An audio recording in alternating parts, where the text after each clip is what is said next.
PIM, CIM, and MIM are all variants of powder injection molding, a manufacturing process that uses metal or ceramic powders to create complex, high-performance parts. The main difference between the three processes is the type of powder that is used. Metal injection molding, MIM, uses metal powders, such as stainless steel, copper, or nickel. MIM parts are typically used in applications where high strength, wear resistance, and corrosion resistance are required. Ceramic injection molding, CIM, uses ceramic powders, such as alumina, zirconia, or silicon carbide. CIM parts are typically used in applications where high temperature resistance, wear resistance, or electrical insulation are required.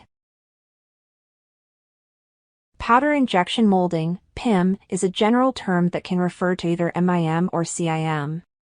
The PIM process is a four-step process. Step 1: Powder mixing and granulation. The metal or ceramic powder is mixed with a binder material to create a feedstock. The binder material holds the powder together during the injection molding process. Step 2: Injection molding. The feedstock is injected into a mold cavity. The mold cavity is typically made of steel. Step 3: Debinding. The binder material is removed from the molded part using a thermal process. The debinding process can be done in an oven or a vacuum furnace. Step 4: Sintering. The molded part is sintered, which is a process that fuses the metal or ceramic powders together. The sintering process is typically done in a furnace at high temperature. The PIM process is a versatile manufacturing process that can be used to create a wide variety of parts.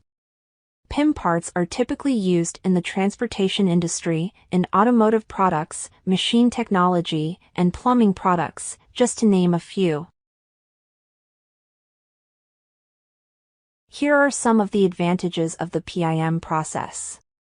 PIM can be used to create parts with complex geometries that would be difficult or impossible to manufacture using other methods. PIM parts can be very strong and durable. PIM parts are typically produced in their final shape, which reduces the need for machining. PIM is a high-volume manufacturing process, which makes it cost-effective for producing large quantities of parts. Here are some disadvantages of the PIM process. The tooling costs for PIM can be high, which can limit the use of the process for low-volume production. The binder removal process can be time-consuming and energy-intensive. Sintering defects, such as porosity, can occur during the sintering process. Overall, the PIM process is a versatile and cost-effective manufacturing process that can be used to create a wide variety of complex, high-performance parts.